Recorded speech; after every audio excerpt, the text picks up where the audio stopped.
kids, welcome to Google Kids TV। ପିଲାମାନେ ଏହି ଭିଡିଓଟିରେ ଆମେ 12 ମାସ ଓ 6 ଋତୁର ନାମ ଜାଣିବା ଓ କେଉଁ ଋତୁରେ କେଉଁ କେଉଁ ମାସ ଆସେ ତାହା ବି ଜାଣିବା। ଏହାର ଗୀତଟିକୁ ବୋଲିବା ଆଉ ସହଜରେ ମନେ ରଖିବା। ତେବେ ଆସ ପ୍ରଥମେ ଜାଣିବା 12 ମାସର ନାମ। ବୈଶାଖ, ଜ୍ୟେଷ୍ଠ, ଆଷାଢ଼,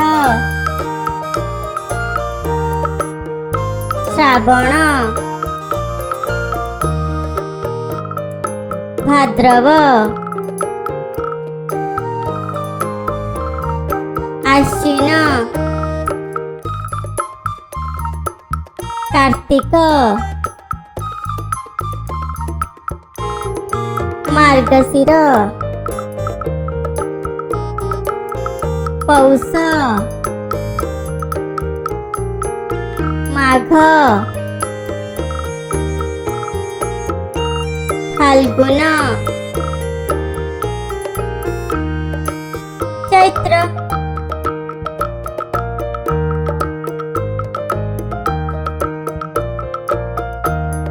ऋतु मानकर नाम जानिबा।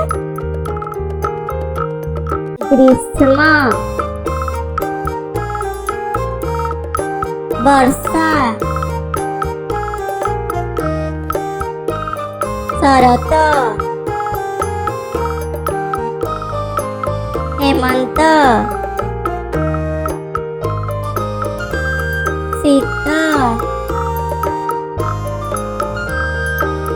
बसंत। बैशाख और ज्येष्ठ मास को ग्रीष्म ऋतु कहा जाए। आषाढ़ और श्रावण मास को वर्षा ऋतु कहा जाए। भाद्रव और आश्विन मास को शरत ऋतु कहा जाए। कार्तिक और मार्गशीर मास को हेमंत ऋतु कहा जाए।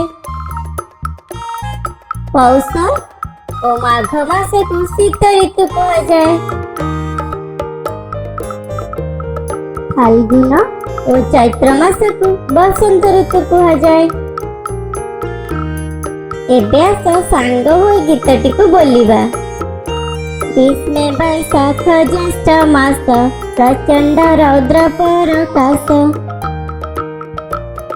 वर्षारे आषाढ़ श्रावण मेघ बरसे घन घन। भाद्र आश्विन शरतरे निर्मल शोभा जगतरे। हिमे कार्तिक मार्गशीर रातिरे पड़ई शिशिर। शीतरे पौष माघ मास देहरे राख शीत बास। फाल्गुन चैत्र बसंतरे मृदुमलयमान हरे। 12 मासर कथा एई हे जबल के मन देई।